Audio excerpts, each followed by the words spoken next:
Today on Sunyshore Station, we discuss our favorite anime moments. Let's get into it.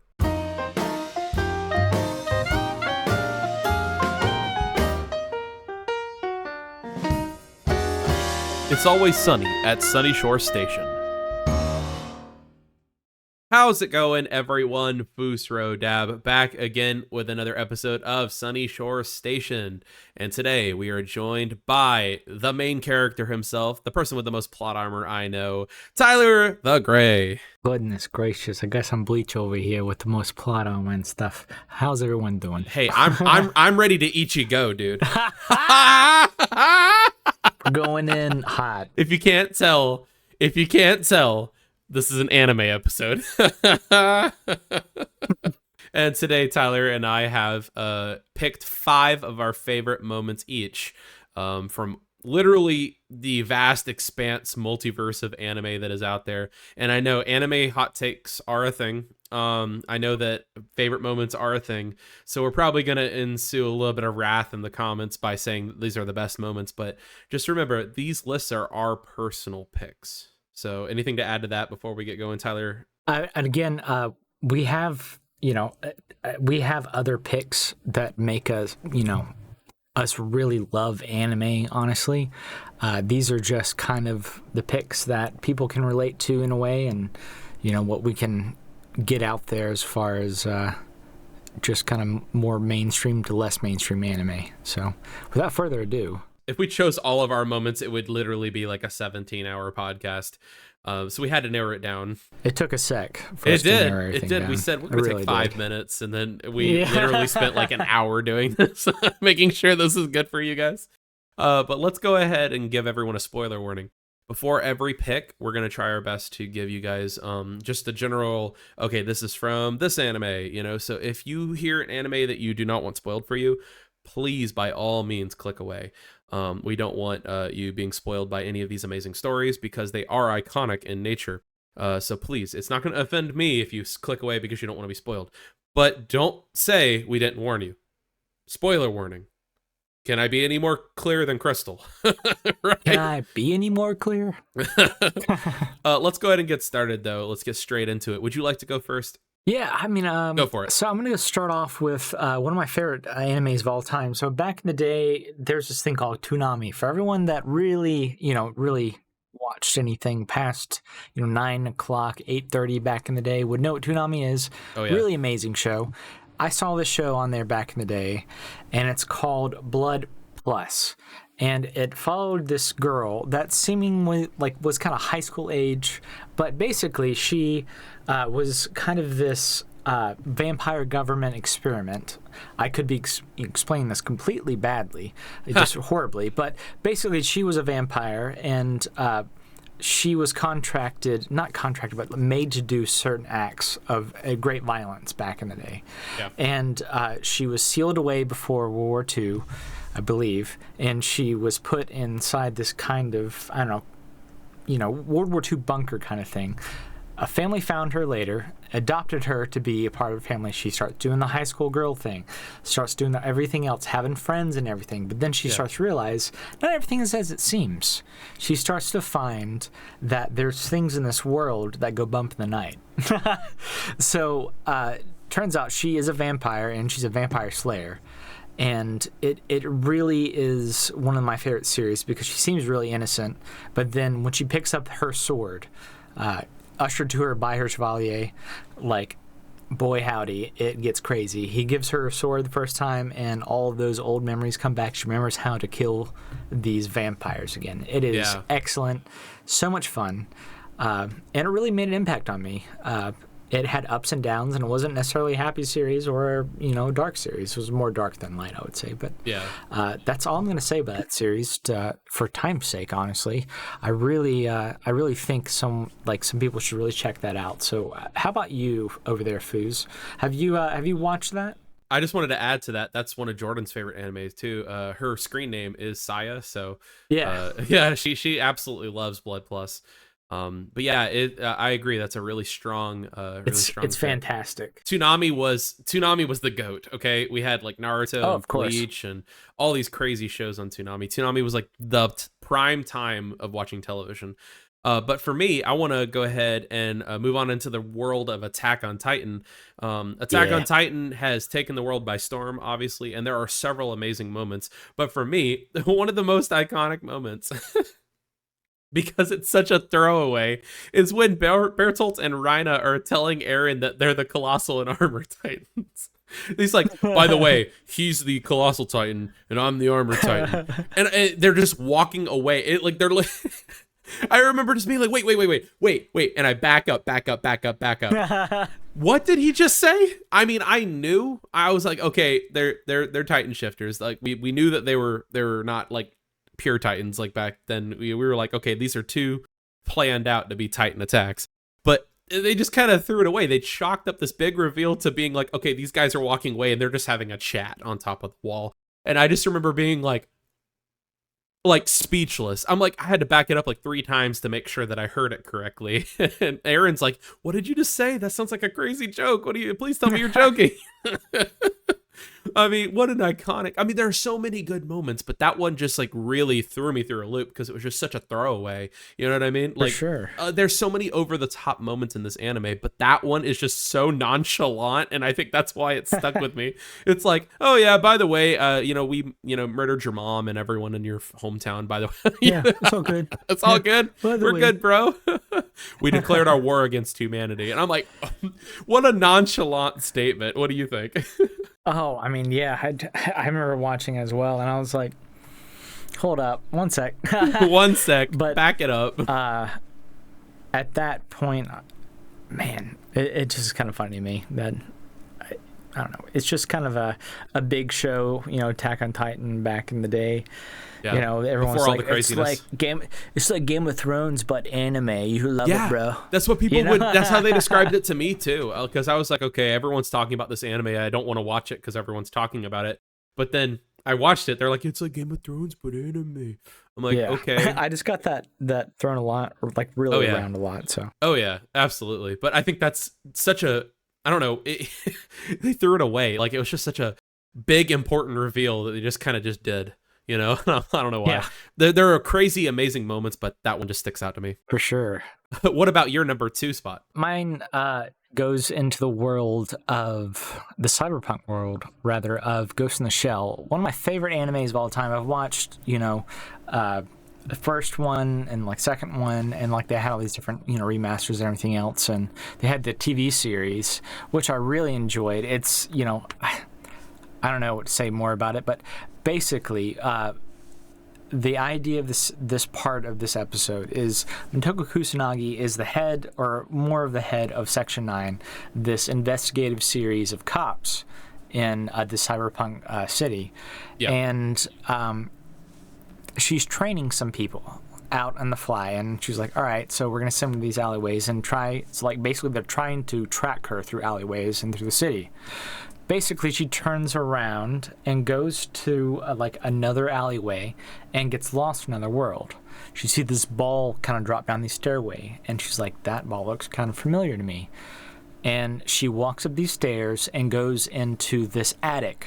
And it looks like a room, this menagerie of just all things junk. All these memories, I'm talking, like fans, like, Japanese fans and everything else. And everything from that to like crystal balls and dolls and cars and airplanes and boats and everything. Yeah. So basically, she goes up to this woman and she sees these 2 kids sitting in a car. The main character has purple hair and red eyes, and she sees a girl with purple hair and red eyes sitting in the car with a boy. She's like, what's that about there? And she listens to the lady tell her the story about the boy and the girl. The boy was this girl's first love. So she lost her entire family in a plane accident.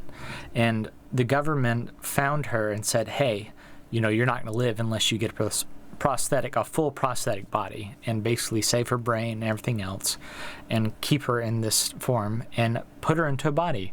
And there's this boy that loses everything as well. He loves folding paper cranes because it's all he can do with his one arm. And they bring the girl in to talk to the boy. I know it's a long-winded story, but the girl comes in to talk to the boy via the program and says, look, I can do all these things. I can run around and I can jump. I can taste. I can do things. I can move. And the boy says, but can you do origami? So the girl tries for months to do origami with one hand, the same as the boy, and two hands. And she keeps on trying. And she does get better. Eventually, the boy is told the girl died. And the boy moves on and he gets a full prosthetic body and lives a normal life. The girl actually is the main character, Motoko Kusanagi. And she's kind of remembering the story of her first love her actual first love. And she thought that he was lost to time because she was moved away with the program or wherever else, or he was moved away with the program. But it was just this heartbreaking story of that was my first love as a child. And she follows into this memory vault. And, Motoko Kusanagi is like, all right, so what is this place? She doesn't let the lady know that that body that's laying there is her old body from when she was a kid. And it was stored here as a memory from the boy that kept it and found it over time. It was just this heartbreaking story of like two ships crossing in the night that could have had something beautiful, but they just missed their time. And that was my second part. I know that was long-winded, but dude. That's awesome. It was beautiful. It was just amazing to me, like that this had this kind of depth to it. I don't think anyone could argue with you that's a really impactful moment. You know what I mean? I hope I illustrated it, correctly, but like that was one of my favorite moments ever. And I know, a lot of people thought, Section 9 was kind of a throwaway for the Ghost in the Shell series, and it kind of was comparative to the old animation style, but the stories it tells and the things it does, it brings back, it's like a warm cup of coffee or a warm cup of cocoa, in the holidays or something, or just, something that makes you feel good. And it's definitely something I watch at least twice a year. I get that. So what about your second one? Sorry, over here, I'm gushing over it. I feel like mine's not as deep as yours. My second one, man, I'm just gonna be like on the cool factor here, man. Everyone's gonna be like, well, Tyler over here is just like a connoisseur, and no one's gonna know what that is. Like no one. And then over here, Fus just eats chicken nuggets, Dino nuggets over what here. Do you mean? You're over here drinking fine wine, and I'm over here eating chicken nuggets. My number two, I should have gone first. Is when Naruto makes his triumphant appearance, gets summoned to the Leaf Village after Pain destroys it with the big blast of the almighty push, and Sakura screaming out Naruto, and it just explosion, and it like does a that thing, and it like looking at him, and it goes boom boom boom, and it shows him standing on top of Gamakichi, standing on top of Gamma Bunta, and there's Squad, he's ready to, it's about to go down. And the Naruto versus Pain fight is arguably one of the best fights in the entire series, period. Oh yeah. For sure. In Naruto Shippuden, and even in Naruto, the original Naruto, oh my gosh, what a moment. His arrival, you can tell that he is a powerhouse at that moment. You know what I mean? You just get those chill bumps where it's like you're, and you're like, on the drums. So. It's like, yeah. Yeah. You're like, I'm ready. From that guy from SpongeBob. And the guitar, dance down. You got that from the OG Naruto whenever he's doing the Ninetales.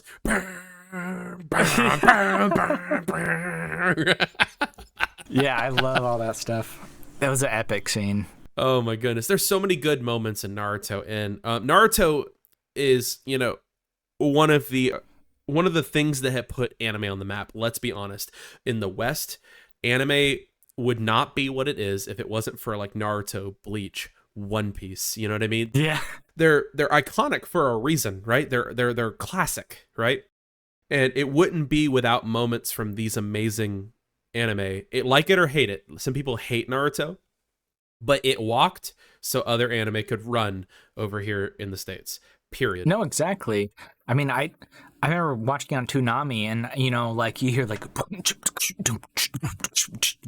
like this kind of like Toonami thing. You see the spaceship flying through space, and he was like, "Tonight on Toonami, we got Naruto coming at 9:00."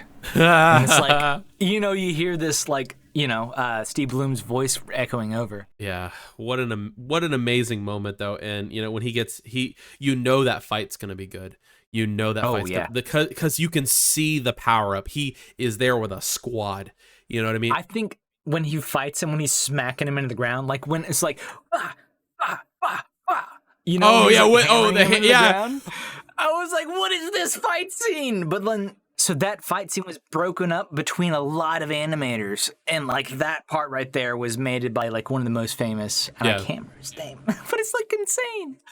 There's another moment in that fight where Tsunade's like, "I'll handle this," and then the like robot one shoots. I can't remember I can't remember which path it is, but he shoots forward like ready to kill Tsunade, and Naruto's like, "Your fight's with me," and he smashes it into the ground in one hit, just takes him out in one. I'm like, this is going to be a good fight, right? The entrance was because cool. we didn't see him for a sec. What? He was like training. He was training for a sec, and then it was like we didn't see him, and it's like, oh, he's here, and we know he completed his training. Like that entrance was just set the tone. Oh my gosh! But what about your third choice now? So. I want to say a spoiler for anyone that wants to watch Samurai Champloo. Very good show. It follows a kind of rogue type character played by Steve Bloom, and then we got like your, straight path samurai, rather Ronin, a samurai without a master. He comes in contact with our other main character, so Mugen, but. Basically, they run into each other, and they're both insane, like the best ever at, sword fighting. And we kind of go through the series, and they meet someone named Fu, and they save her from this group of people, and that are part of the shogunate. Which, if you don't know the shogunate, it's like the local government of the time. So they're underneath him, so they can't be touched by locals. So they're going into the place, harassing women and the people in the place, just being really crass. And Mugen comes in, he's like, hey, don't be doing this. But then he tries to leverage it for food, so he doesn't want, that's the type of character he is. It's an amazing series. But they ended up fighting, and then Fu, which is the waitress there, they all end up traveling together to find her father. Yeah. The samurai who smells of sunflowers. So the whole series is about this whole path, and I'm not going to spoil anything else besides the very end part. They accomplish whatever their goal is that they decide upon finally, and then they split ways. Yeah. And that was it. And I was like, I want more. Please don't end this here. Please don't do this. Please no. But it's like it ends okay, but at the same time you're like, damn, I want to see their adventures. I want to see their misadventures. Like all the stuff that they always have done. And it's not a very long series at all. It's like under 30 episodes, and it's fantastic. Just really fantastic. I don't really have much to say about that. It's just, it was honestly also for my music taste. As audio engineer, this was one of the first anime that I was like, this music, it's got something to it, like the way it moves and the way it feels. And it was almost the start of, in my head, lo-fi type music. Yeah. They mixed this Japanese kind of thing with, I guess, this kind of 90s bumping kind of rap, I guess. Like Dr. Octagon and all that kind of stuff. Really good. I just really enjoyed that series, and that series left an impact on me. How about your third one? Before we get to my third one, I just want to add to what you were saying. You said you're like, I just want more. Can we talk about the post-anime depression? Like when you finish something and you're like, what do I do now? You know what I mean? Like that. Yeah. It just reminds me of that feeling when you finish it and you're like, okay, the story's done. What do I do now? That's my big thing. I mean, I'm not even lying. I've watched, I don't even know how many anime. Like I would say over 200 at this point, well over.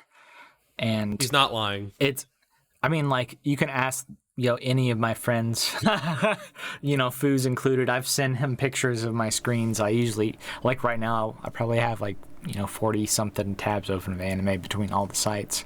Just between these are my browsers for watching anime. I'm going to watch them in order and of kind of what I'm feeling. I know what you're saying. You've experienced that end depression so many times. It's hard because it's sometimes you find a really good anime and you're like, no, I know. You look it up on Reddit and you're like, no, I know there's nothing else after this, but I gotta finish, and it ends on a cliffhanger, and you're like, oh, Sarichi, I will see you next season. No, you won't see me next season. Because we got canceled 2 episodes ago. It kills me. It kills me because there's so many good anime that come out that just poof. Speaking of amazing anime that honestly, I want to hear more of. My third choice, SteinsGate, one of the most influential popular or I should say underappreciated popular anime that is out there. I know people that love SteinsGate, and then I know people that don't even know what it is, right? It's popular, people know about it, but not everyone has seen it, right? There are several moments in this. It's a time travel anime, obviously. There's a moment when Okabe realizes that they're not God.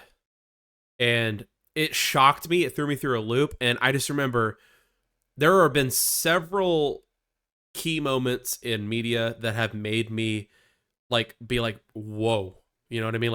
It strikes a deep chord. And when Mayuri first dies and Okabe loses it and does everything in his power to try to change her fate, it is insane. It's insane.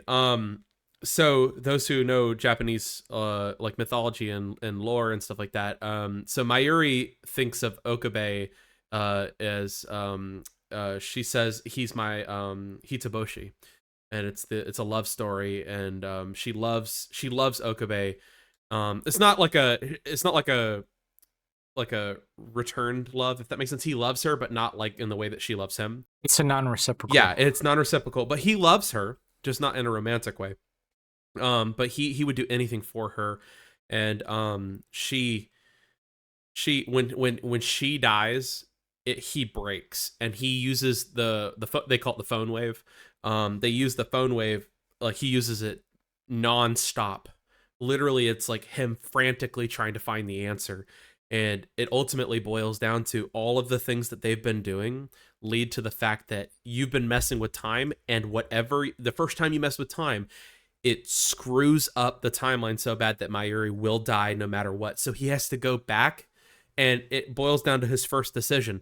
In the first time he accidentally uses the phone wave, he texts somebody saying that Kurisu, the person he loves, his love interest, he says Kurisu's gonna die. She just died. And it goes back in time, and Kurisu doesn't die. So he has to kill Kurisu by stopping that message to let Mayuri live. And it is so crazy. It's such a domino effect. It's like a butterfly domino effect. If Kurisu lives, Mayuri dies, period. And they have to find a way to SteinsGate, which is the ultimate timeline where they both can live happily. And it's a series of choices that Okabe has to find through literally thousands of lifetimes worth of time travel. It's insane. He breaks the laws of the universe to where he becomes this. There's a scene where he's talking to a god version of Mayuri who's in the, I guess, astral plane, I want to say, and she's like, "You'll not remember this, but you've been trying to save me for centuries." You know, it's insane. I think it's centuries. I can't remember, but it's timeless or whatever. And what an incredible anime. I could talk about it forever. I probably shouldn't, though, because it's just for the sake of time. But it sounds amazing. It's so good, dude. It's so good. They have games, though, also of it. Honestly, I was looking at getting some of those because they're on sale this past, I don't know, little bit, I would assume. They just look good, if you can make these decisions. So the anime makes the path out for you, but the game, you can make decisions, and it's I can't imagine all the endings. Wow, that would be kind of wild. I didn't know even though they had games for SteinsGate. That's cool. But no, it's so good. And if you haven't heard SteinsGate, I just spoiled a huge point for you, but it's so good. Even with the spoiler, it's so good. It's impactful. It hits every time. I've watched it, I want to say, since watching it for the first time this past year. I've watched it 3 times this year already. It's amazing. I'm going to watch it again now that I'm talking about it. So what about your 4th choice? I've rambled long enough about SteinsGate. I just want to say before we move on to my 4th choice, I'm gonna put that on my watch list for sure. Please, it's so good. It's been too long, and you've recommended anime to me before that I really enjoy, and I've recommended anime to you that you enjoy. Yeah. Some Mob Psycho and such. I just spoiled a huge thing for you. Sorry, but no, I don't care. I mean, like, there's a lot of death, and SteinsGate is the actual timeline where everyone is happy. They're trying to find that timeline. I got you. They're hopping between, like, they call them reality points. It's like the golden area. Yeah, it's cool. the golden timeline. So they're trying to find SteinsGate. So, what about your 4th choice? So my 4th choice is going to be Chainsaw Man. So I know a lot of people are going to be like, oh, he's mainstream, he's Chainsaw Man, blah, blah, blah. Like, I don't care. Hang on one second. Tyler has been talking about Chainsaw Man literally years before Chainsaw Man came out. Okay, continue. Thank you for that, because I read the manga literally when the manga had 5 freaking things out, like 5 volumes out. You were talking to me about it. You're like, you need to read this. I know, and it was like literally like the Chainsaw Man obsession almost spans the entire time I've known Fus back in the day, because that's around when I kind of started to start reading manga a lot more from when I was in high school. And it was so good. But basically, Denji, those who don't know Chainsaw Man, there's this kid named Genji. He doesn't have a mom, and his dad left him with a bunch of debt, so he works for a mob, killing these things called akumas or devils. So Devil Hunter.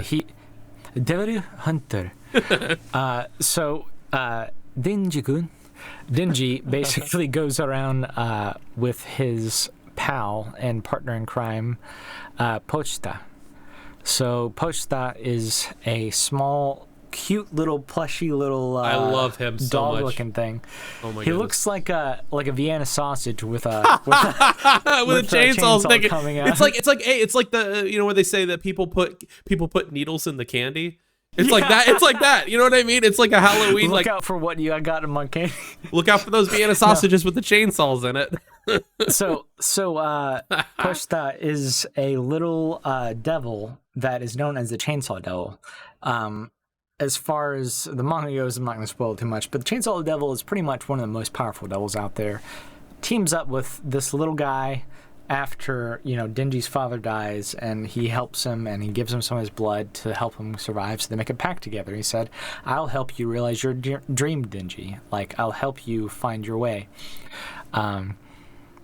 So they get going, and they go against another devil that basically takes over the mob bosses that he owed the money to. And he kills them all, but in the process of doing this, he was killed by the devil, and also Pochita was also killed by the devil. So brutal. Basically, from here, it's super brutal, very gory. Very gory. But Pochita says, like, Denji-kun, I want you to live your life. I want you to have, like, this life you wanted. Show me your happiness. Show me your dream. Like, that was their words. So he merges with Denji, and they become Chainsaw Man, and he ends up killing all the mob bosses, I would assume you would want to call them, and takes out the enemies, and a person named Makima arrives, and it really kicks off from there. But the moment he became Chainsaw Man, from 3 years of reading those chapters over and over and over again, I shed tears when I was like, the music they had. It was incredible. I know a lot of people are not going to like it as much as me, but man, when I saw that, it was something insane, incredible to me. And the anime did it justice. It really did. It really did. Incredible. The manga is amazing, but the anime did such a good job making it look good. And I was like, wow. So, like it or hate it, it's definitely up there as probably one of the best moments in all of anime. My tops. Wow. Yeah, I agree. wholeheartedly. Another amazing moment for me comes from Fullmetal Alchemist Brotherhood. The whole series, we see Ed and Al showing their dynamic and trying to get their bodies back and looking for everything. But the whole thing is about selfless sacrifice in my book. And Al transmuting his body in exchange for Ed's arm to return so he can finish the fight was peak to me. There's a lot of good moments and amazing moments in Fullmetal Alchemist Brotherhood. There's a lot that come to mind that are famous, but that moment solidified that brotherly bond, and that this is your fight, finish it, and then come and get me, because I trust that you can do it. You know what I mean? What an incredible, like, faith in, like, I mean, I would put that level of faith in Tyler. You know what I mean? Like I'd be like, hey, here you go, come and find me. You know what I mean? And he's gonna be like, no, I literally can't alchemy, please don't. And I'd be like, I would know, bro. I would know that Tyler would be able to figure out alchemy. Tyler would figure out alchemy just to save me. I know he would. Give him back! Give him back! Take my arm, take my leg. I don't care. But I don't really have much more to say about that. I think that selfless sacrifice is, without a doubt, the pinnacle of the series. And then Ed goes crazy in that fight after that. Just destroys Father after that. So what about your last pick there, Tyler? Ooh, so this is another thing that I read in manga before I watched, called Call of the Night. I know I love romance series, and I love dark series, and I love bloody series. I love just a mix of everything. I'll even throw some hentai in there sometimes. I don't know, like, just for the, like, there's just so much, like, out there in the manga sphere, I would say, or the all the K-manga sphere in that manner. But the biggest part for me of this was I read it when I was really having a lot of trouble sleeping.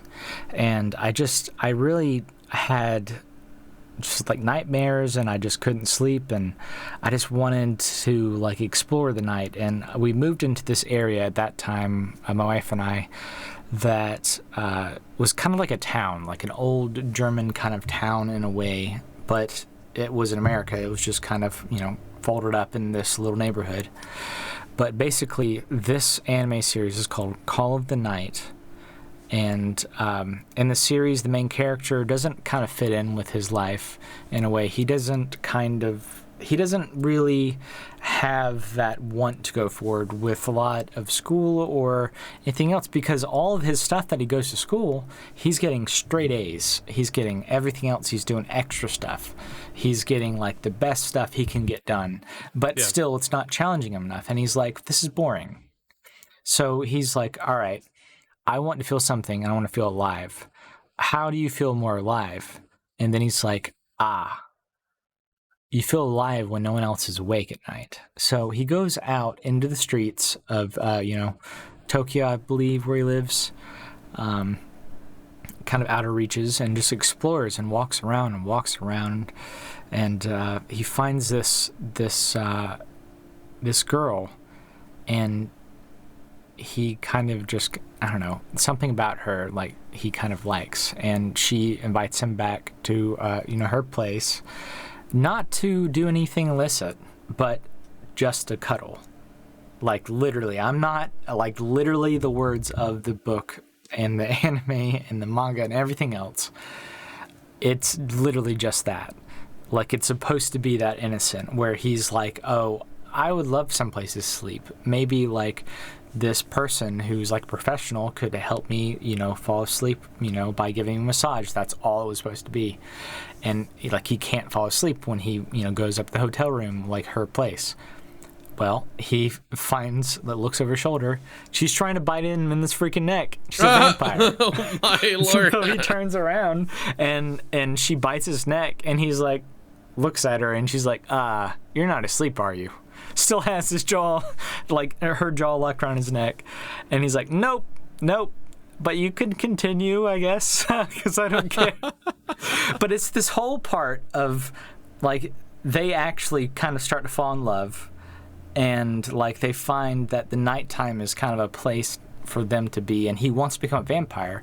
He finds out that if he doesn't fall in love with her and she sucks his blood from his neck within 100 days, then he will never become a vampire, and then all the vampires around him will seek him out and kill him. Oh my.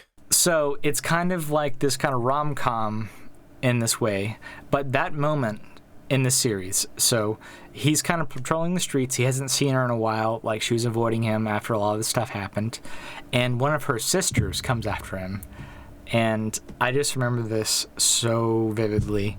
She like comes up to him to run up to him, and she kicks her in the freaking chin.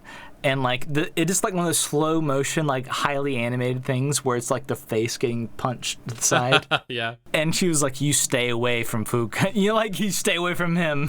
Like it was just like this moment where like she hadn't seen him in days, but she had been keeping tabs on him because like she loves him, and like she just wanted him to talk to her. It was just one of those moments where I was like, "This is kind of sweet and hilarious and awesome."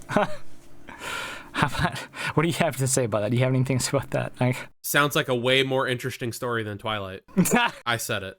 Honestly, it's a much better version of that, but it's just hilarious, the stuff they get into and the night shenanigans. For my last choice, we're going to go into the world of One Piece, and you're going to be like out there saying, well, come up with a better thing than One Piece. Everyone likes One Piece, blah, blah, blah, blah. Shut up. One Piece is amazing. One Piece is one of those anime that, have been around and solidified anime being a thing in the States. So shut up if you don't like One Piece. Watch One Piece. I don't care that it's 1,000+ episodes. Watch One Piece.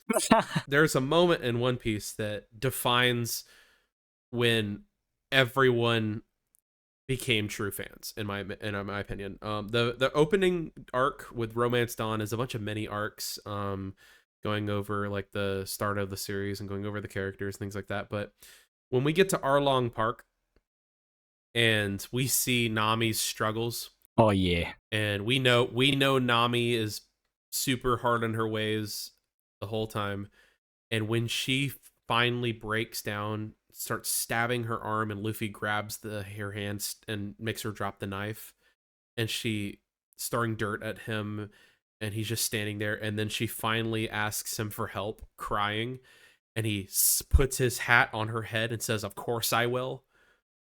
That right there is amazing. And I have to add too, the live action One Piece did this so much justice.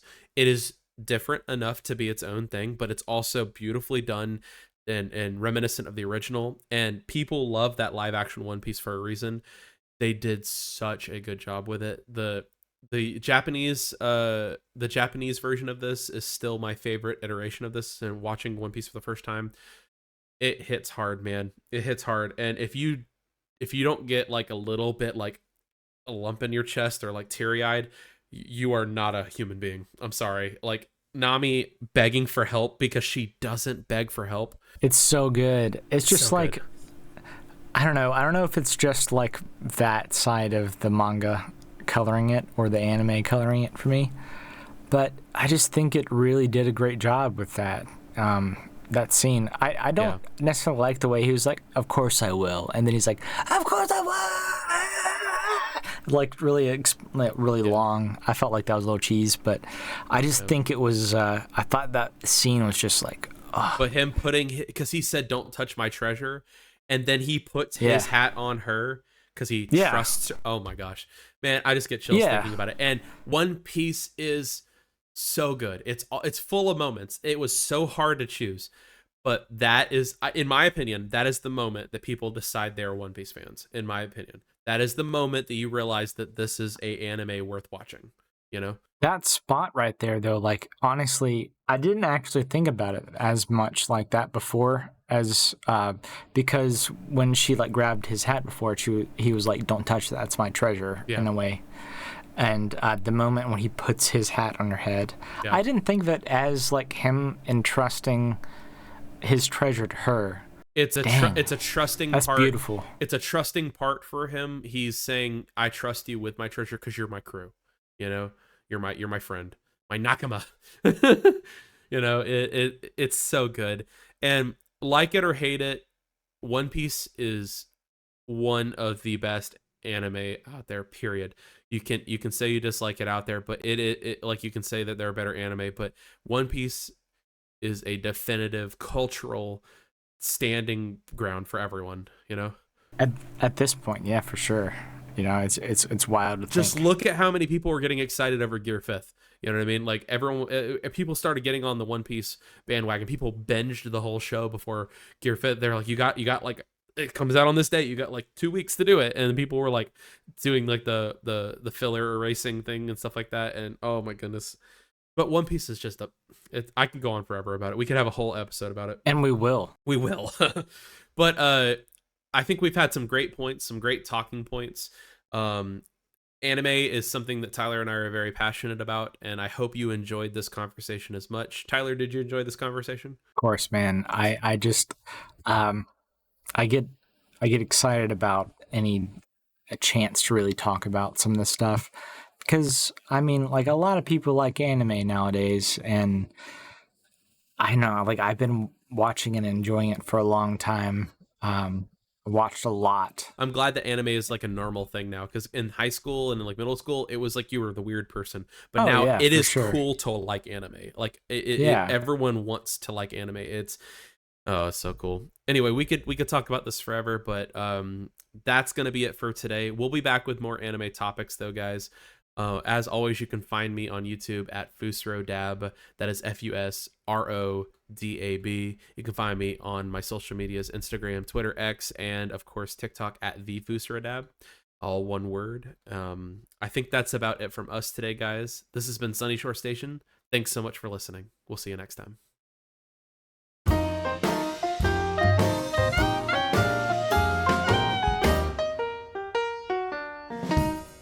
Thanks for tuning in. This has been Sunyshore Station.